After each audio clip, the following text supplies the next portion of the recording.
જય માતાજી મિત્રો, નવરાત્રિના પવિત્ર દિવસોમાં આજે આપણે પહોંચ્યા છીએ ખાસ એવા છઠ્ઠા દિવસે, જ્યાં માતાના સ્વરૂપ તરીકે માતા કાન્યાયની આરાધના કરવામાં આવે છે.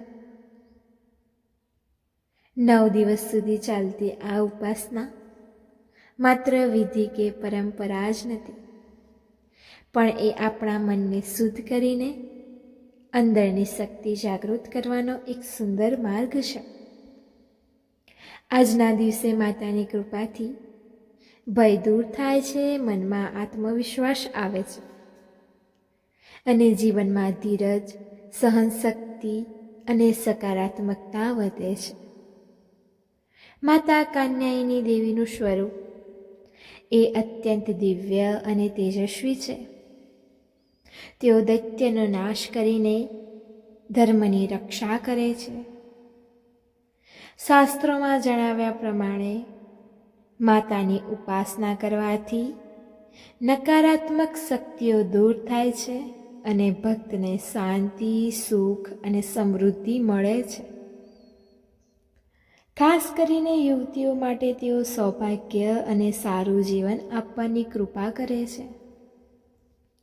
આજના વિડીયોમાં અમે તમને વિગત વિશે જણાવશું કે માતાની પૂજા કેવી રીતે કરવી, કયા મંત્રોથી તેમની આરાધના કરવી અને તેમના આશીર્વાદથી જીવનમાં કેવી રીતે પરિવર્તન લાવવા. ભક્તિભાવથી, શ્રદ્ધાથી અને મનથી એકાગ્રતા સાથે પૂજા કરવી. માતા પ્રસન્ન થાય છે અને જીવનના દરેક માર્ગમાં સહાય આપે છે. મિત્રો, તમે જુઓ છો કે મા કાત્યાયનીનું સ્વરૂપ કેટલું દિવ્ય અને શક્તિશાળી છે. તેઓ 4 હાથવાળી છે અને જેમાં એક હાથમાં ખડગ, બીજા હાથમાં કમળ અને બાકીના હાથોમાં આશીર્વાદ અને રક્ષા માટેનો સંકેત દર્શાવે છે. તેઓનો વાઘ કે સિંહ વાહન તરીકે ઉપયોગ કરવામાં આવે છે. તેમના શૌર્ય અને દૈત્યનો નાશ કરીને ધર્મનું પાલન કરનાર સ્વરૂપો દર્શાવ્યા છે.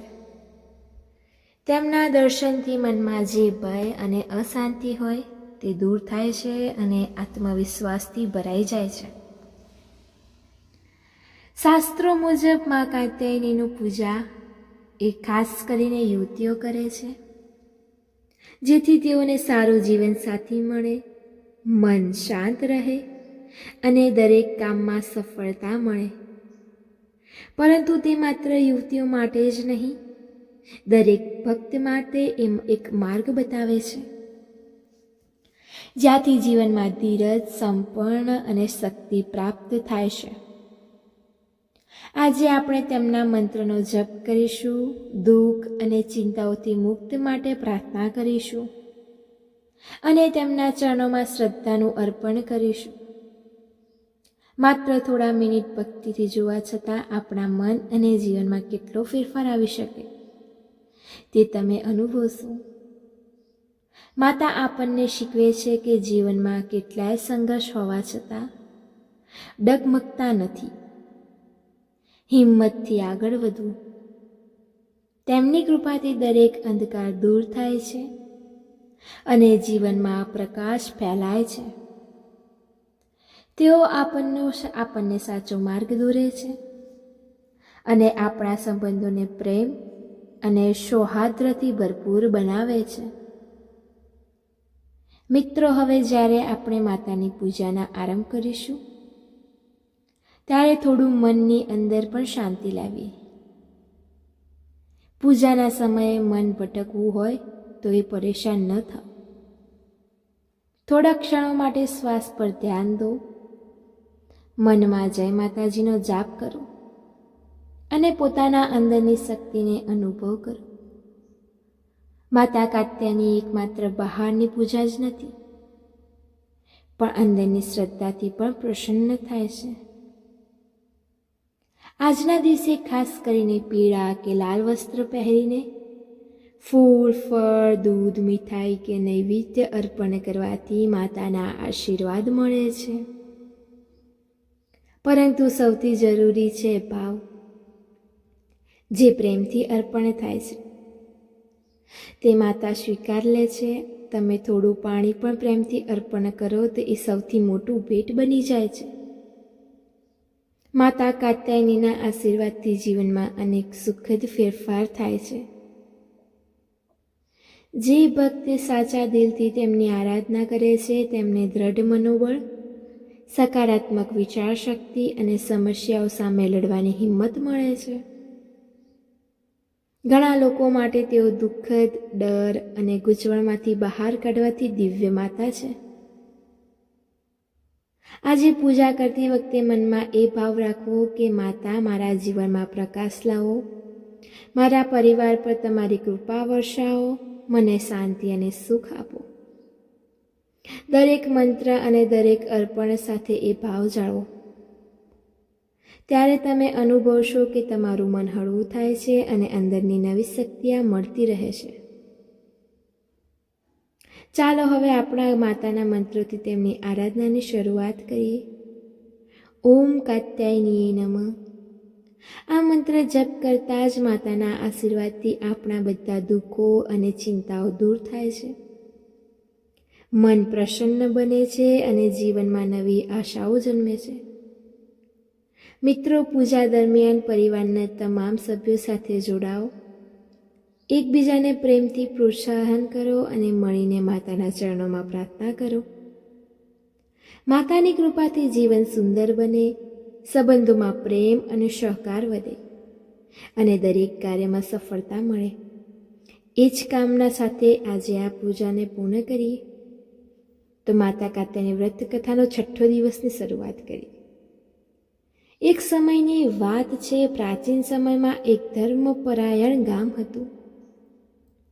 ત્યાં રાજા અને રાણી ખૂબ જ ધાર્મિક હતા, પણ તેઓ સંતાન માટે દુઃખી રહેતા. ઘણા યજ્ઞ હવન કર્યા, દાન ધર્મ કર્યા, છતાં સંતાન પ્રાપ્તિ ન થઈ. તેઓએ અનેક ઋષિમુનિઓ પાસે જઈ આશીર્વાદ લીધા, પરંતુ સફળતા મળતી ન હતી. એક દિવસ ગામમાં આવેલા એક મહાન ઋષિએ તેમને કહ્યું, હે રાજા અને રાણી, તમે સાચા દિલથી માતા કાત્યાયનીના ઉપવાસ કરો, નવરાત્રિના 6થા દિવસે તેમની આરાધના કરો, તેમની પૂજા કરીને એકાગ્ર મનથી પ્રાર્થના કરો, તો માતાના આશીર્વાદથી તમારું મન સંકલ્પ પૂર્ણ થશે. રાજા અને રાણીએ એક જ દિવસની ઉપાસનાની શરૂઆત કરી. તેઓએ એક સુંદર મંદિર તૈયાર કર્યું, શાસ્ત્રોક્ત રીતે પૂજા કરી, ફૂલોથી માતાના ચરણોમાં શણગાર અને સતત 9 દિવસ સુધી વ્રત રાખ્યું. ખાસ કરીને 6થા દિવસે તેમને મા કાત્યાયનીનું પૂજન કરી પ્રેમથી પ્રાર્થના કરી હતી, હે મા, અમને એક સારા સંતાનનું દાન આપો, અમારું જીવન શાંતિ અને સુખથી ભર્યું રહે. માતા કાત્યાયની તેમના ભક્તિભાવથી પ્રસન્ન થઈ અને દર્શન આપ્યા. તેઓએ આશીર્વાદ આપ્યો, હે રાજા અને રાણી, તમારું મન શુદ્ધ છે, તમારા દિલની ભક્તિ હું જાણું છું. તેથી હું તમને પુત્રનો આશીર્વાદ આપું છું કે એ પુત્ર ધર્મપ્રિય અને પરાક્રમી અને પ્રજાહિત માટે કાર્ય કરશે. થોડા સમય પછી રાજા રાણીએ એક સુંદર અને ગુણવાન પુત્ર થયો. સમગ્ર રાજ્યમાં આનંદ છવાઈ ગયો. લોકોએ માતાના નામે યજ્ઞ અને ભંડાર યોજ્યા અને દરેક ઘરમાં સુખ શાંતિ પ્રસરી. આ કથાથી આપણને એ શીખ મળે છે કે માતાની ભક્તિ માત્ર નિયમોથી જ નહીં, પણ પ્રેમ અને વિશ્વાસથી થાય છે. જ્યારે દિલથી પ્રાર્થના કરીએ ત્યારે માતા દુઃખ દૂર કરી સુખ આપે છે. ભલે કેટલા સંઘર્ષ હોય, ભલે કેટલા અવરોધ આવે, જો આપણે ભક્તિથી તેમના ચરણોમાં શરણ જઈએ તો દરેક મુશ્કેલીઓ દૂર થાય છે. માતા કાત્યાયની આપણને એ શીખવે છે કે ધીરજ રાખો, શ્રદ્ધા રાખો અને પોતાના અંદરની શક્તિને જગાડો.